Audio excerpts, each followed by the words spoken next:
कर रहे हैं, इसके बाद जो कॉन्सिक्वेंसेज होंगे मौलाना खुद उसमें किसी की हेल्प नहीं करेंगे, क्योंकि इससे पहले भी वो सीएनआरसी के टाइम में हम ये सब देख चुके हैं। बिल्कुल। लेकिन उनके जो पीछे उनके पट्टू बैठे, जो मुरीद बैठे, उनको ये बात समझ में नहीं आती, और वो अपना पावर शो मुझे अभी भी दिखा रहे, क्योंकि वो आदमी तो जेल में जाके बैठ गया है, लेकिन इसका मतलब ये नहीं कि उसका पावर शो खत्म हो गया है। उसके वो वहां बैठ के भी हमें हैरेस करने में कोई कमी नहीं छोड़ रहा है। इन 10 सालों में उसने कोई कमी नहीं छोड़ा हमें हैरेस करने के लिए। जहां जहां हम कार्रवाई कराने के लिए जाते हैं, वहां वहां ये अपना फोन घुमा के सिर्फ एक ही धमकी देता है कि हम लॉ एंड ऑर्डर बिगाड़ देंगे।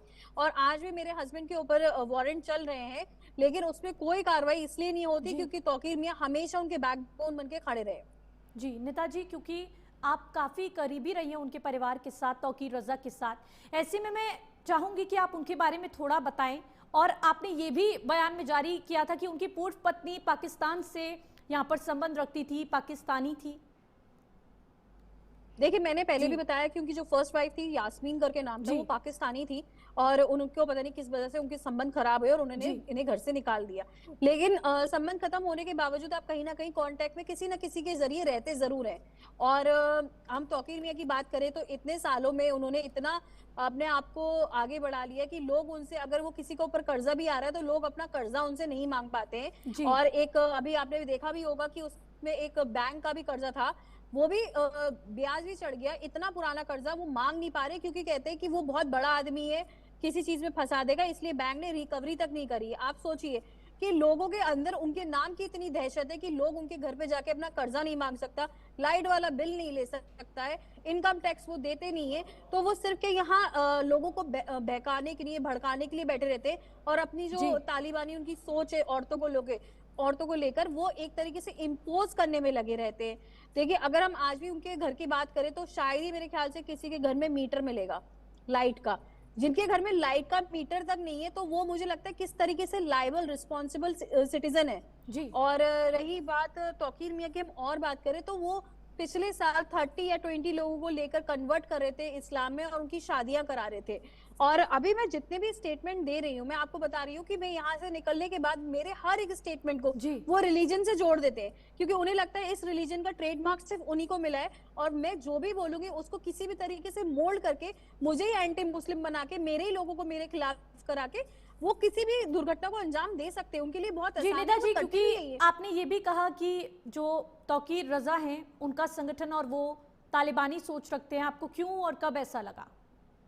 देखिए, जब मैं एग्जाम दे रही थी, 2015 की बात है ये, और मेरा हस्बैंड एग्जामिनेशन हॉल जहां मैं लिख रही थी, जहां पुलिस भी थी, वहां से आके मुझे उठा के ले जाता है, ठीक है। उसके बाद भी मैं एग्जाम देने की कोशिश करती हूँ, उसके बाद मुझे एग्जाम देने नहीं दिया जाता है, और ये कह के बिठा दिया जाता है कि हमारे घर की औरतें पढ़ती नहीं है। तो हमारे इस्लाम में तो कहीं नहीं लिखा है कि औरतों को पढ़ना मना है, वहां तो ये लिखा है कि चीन भी जाइए इल्म हासिल करने के लिए। लेकिन इनकी सोच इतनी तालिबानी हो चुकी है कि वो औरतों को एक मतलब इस्तेमाल करने की वस्तु ही समझ पा रहे, उसके अलावा और कुछ नहीं समझ पा रहे।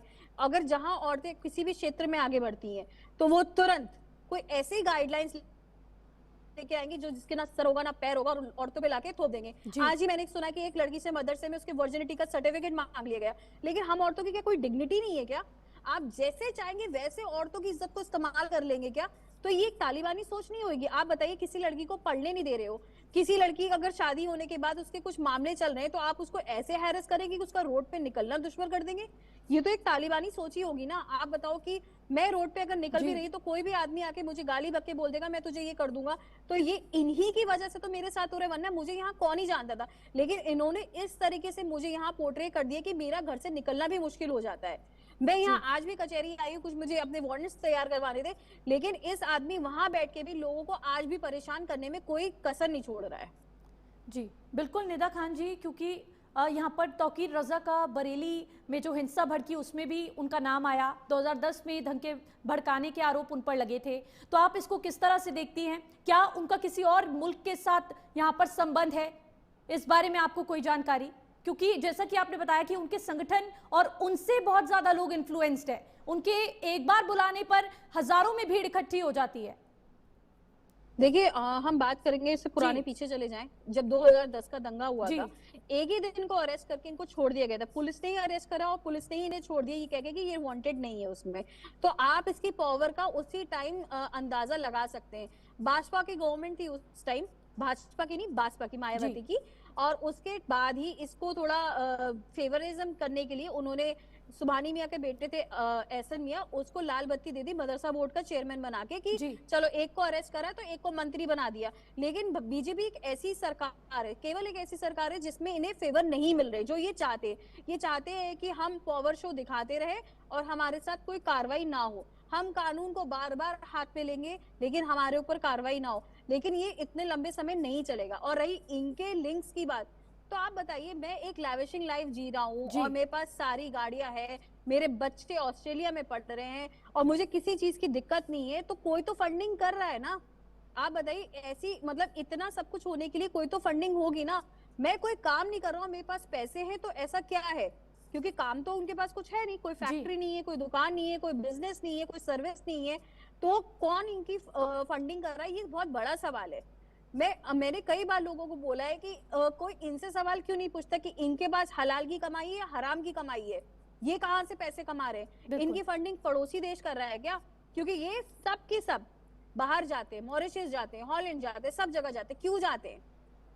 ऐसा क्या है वहां पे जो यहाँ पे नहीं है? तो इनकी कहीं ना कहीं फंडिंग बाहर से जरूर होती, तभी वो इतनी लैविशिंग लाइफ जी रहे हैं। और आज इनके बच्चे बाहर पढ़ रहे हैं, लेकिन जो बाकी मुसलमान के बच्चे को तो पढ़ने के लिए मना ही कर देते हैं वो। तो मुझे लगता है ये बहुत ही ज्यादा खराब है। निदा खान जी, क्योंकि आपने बड़े बड़े बयान दिए, कई आरोप लगाए, तो जो उनके समर्थक है स्पेशली, पहले तो मैं ये जानना चाहूंगी कि आपका उनके परिवार से रिश्ता क्यों टूटा? क्या अनबन ऐसी आ गई थी जिसके चलते आपका केस अभी फिलहाल कोर्ट में चल रहा है? तो इसके बारे में भी यहाँ पर साझा कीजिए जानकारी। साथ ही साथ मैं ये भी जानना चाहूंगी, क्योंकि जो तौकीर रजा के समर्थक है, आपने कहा काफी ज्यादा धमकियां मिल रही, क्या आप उनके नाम उजागर करना चाहेंगे यहाँ पर, या फिर आपने कोई पुलिस में इसको लेकर शिकायत दर्ज कराई हो? देखिए, पुलिस की शिकायत मेरे पास ही रखी, वही लेने गई थी मैं इस टाइम लिखवाने के लिए। मैंने लेकिन अपनी वीडियो जारी करके एक्स पे बरेली पुलिस और यूपी पुलिस दोनों को ट्वीट कर दिया है, क्योंकि मैं नहीं चाहती कि किसी भी तरीके से मैं रिस्पॉन्सिबल बनूं किसी भी मामले को लेकर। और रही बात उसकी, मेरी शादी 2015 में हुई। मैंने एक इंसिडेंट आपके सामने ही बताया कि वो मुझे एग्जामिनेशन हॉल से ही ले आया जब मैं एग्जाम दे रही थी। उसके बाद जब मैं प्रेग्नेंट हुई तो किसी बात चीज को लेके हमारे बीच में अनबन हुई, तो उसने मुझे बहुत ही बुरी तरीके से मारा, मेरा चेहरा बिल्कुल डैमेज कर दिया, मेरा मिसकैरेज हो गया 3 महीने का, और उसके बाद मुझे घर से बाहर फेंक दिया। तो क्या औरत सिर्फ इसी चीज के लिए है क्या कि तुम मार पीट करके किसी को भी घर से बाहर निकाल दोगे क्या? फिर उसके बाद जब मैंने हार नहीं मानी तो मैंने इनके खिलाफ केसेस वगैरह करे। सपा वक्त की गवर्नमेंट थी उस टाइम, और ये तौकीर मियाँ और इनके बाकी जो भाई हैं, हमने सबसे बात करी मुकदमा करने से पहले कि हम मुकदमा करेंगे जिस तरीके से ये हमारे सामने पेश आ रहे।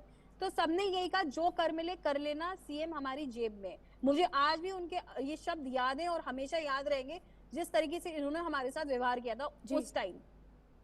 और उसके बाद हमने केस स्टार्ट करा। ठीक है, जब केस हमने स्टार्ट करा तो इनका भतीजा शेरान, उसने कोर्ट में ऐसी कोई चीज नहीं है जो हमारे खिलाफ ना बोली हो, हमें कोई ऐसा अब्यूसिव वर्ड नहीं है जो उसने इस्तेमाल ना करा। उसे सारे हत्याकांड अपना लिए, और मेरे फादर और मेरे भाई के ऊपर 376 का मुकदमा, एक औरत को हायर किया तौकीर मियां ने, रानी उसका नाम था, उसको हायर करके मुकदमा लिखवाने तक की कोशिश करी। वो तो थैंक्स टू द हमारे जो पुलिस डिपार्टमेंट के लोग थे, उन्हें पता था ये फेक है। तो सोचिए इंसान कितना नीचे गिर गया, किसी के भाई और बाप के ऊपर 376 का मुकदमा लिखवा रहा है। तो इन्होंने इस तरीके की चीजों को अंजाम दिया। जब अगर मेरा हस्बैंड का डिस्प्यूट है तो उसे सॉर्ट आउट कराओ ना। तुम सॉर्ट आउट नहीं कराना चाहते थे, तुम चाहते थे कि एक लड़की वो मर जाए, सुसाइड कर ले। उसको आपने इतना गिरा दिया सोसाइटी में कि बिल्कुल ही मजबूर कर दिया। और उसके बाद मेरे ख्याल से मेरी जगह कोई और भी लड़की होती तो वो यही सोचती कि भाई साहब इतना सब कुछ हो रहा है दुनिया में और मुझे बिल्कुल ही बेचारा हेल्पलेस बना दिया गया, तो सोसाइटी की तरफ ही जाएगी। लेकिन गवर्नमेंट उस टाइम हमारी चेंज भी होने वाली थी, इलेक्शन होने वाले थे। जैसी गवर्नमेंट चेंज हुई, और थैंक्स टू दिस गवर्नमेंट कि हमें प्रोटेक्शन तुरंत ही मिल गई, कि हमारे घर में प्रोटेक्शन रहने लगी, कि हमें जहां बाहर जाना है तो हमारी थोड़ी दिक्कतें तो कम हो गई। लेकिन पुलिस का उस टाइम भी यही व्यवहार था कि इनकी भी गलती नहीं, कि लॉ एंड ऑर्डर मेंटेन करना जरूरी है, और उनके पास सबसे बड़ा हथियार यही कि वो law and order he disturb कर सकते हैं, कुछ करे ना करे। लोगों को बरगलाते हैं कि जब मैंने शिरान की दूसरी शादी हो रही थी 2020 या 21 की बात है, मैं उसमें भी गई उसे रोकने के लिए, पुलिस भी वहां पे आई, लेकिन हम वो शादी नहीं रुकवा पाए क्योंकि उन्होंने इतनी भीड़ जमा कर दी हमारे सामने कि मेरा वहां से जिंदा निकलना ही मुश्किल हो गया। तो पुलिस की पहली प्रायोरिटी थी कि मुझे जिंदा निकाले, बाद में हम देखेंगे क्या करना है। तो जी इस तरीके का इन्होंने एनवायरनमेंट यहाँ बना रखा है। ये कहने में बहुत आसान लगता है, सुनने में बहुत आसान लगता है, लेकिन जब आप रिलीजन को किसी एक बंदे के खिलाफ इस्तेमाल करते ना, तो लोग होते इंस्टिगेट, वो इंस्टिगेट होके कुछ भी कर सकते, यू नेवर नो। जी बिल्कुल। निदा खान जी, तौकीर रजा के संस्थान की फंडिंग को लेकर भी वो काफ़ी ज़्यादा विवादों में रहे। आपने भी बताया कि जो वो लैविश लाइफ जी रहे हैं, उनके बच्चे ऑस्ट्रेलिया में पढ़ रहे हैं, तो कहाँ से ये सारी फंडिंग हो रही है, क्या इसके बारे में आपको कोई जानकारी? मैं तो खुद ही पुलिस से कह रही हूँ कि आप जी इस बारे में पूछिए उनकी फंडिंग कहाँ से हो रही है। जहां तक मुझे जी लगता है पड़ोसी मुल्क है या फिर मॉरिशस है, कौन सा मुल्क है जो उनको इतनी फंडिंग कर रहा है और किसको इसका फायदा मिल सकता है। देखिए, किसी को फायदा मिलेगा तभी किसी की फंडिंग करेगा, तो कहीं ना कहीं इनकी कोई ना कोई तो फंडिंग कर ही रहा है। जी, पाकिस्तान को यहाँ पर उनको किस तरह से पाकिस्तान की तरफ से मदद मिलती है, क्योंकि आप कह रही हैं कि उनका किसी मुल्क के साथ ताल्लुक है, उनकी पत्नी पाकिस्तान से ताल्लुक रख चुकी है। देखिए, उनकी जो पहली पत्नी जी थी 3-4-5 साल उनके साथ रही है, उसके बाद वो वहां से यहाँ से गई है। तो आपको लगता है कि एक रिश्ता जो पहला बनता है वो इतनी आसानी से खत्म हो जाता है? जी बिल्कुल। बिल्कुल नहीं होता, उसके रूट्स आपके साथ रहेंगे कहीं ना कहीं, कैसे ना कैसे। आज अगर मैं और अपनी शिरान की बात करूं, तो आज हमारे 10 साल हो गए, लेकिन कहीं ना कहीं रूट्स तो कनेक्टेड हैं, तभी हम एक बारे बिल्कुल में बात कर पा रहे हैं। जी जी। निदा जी, क्योंकि व्यक्तिगत मतभेद भी आपके देखने को मिल रहे हैं, ऐसे में जो समर्थक या फिर जो जनता है वो इसको धार्मिक सौहार्द के साथ भी जोड़कर देख रही है, और आपका ऐसे समय पर बयान आ रहा है जब उनकी गिरफ्तारी हो गई, तो इसको किस तरह से देखा जाए निदा जी?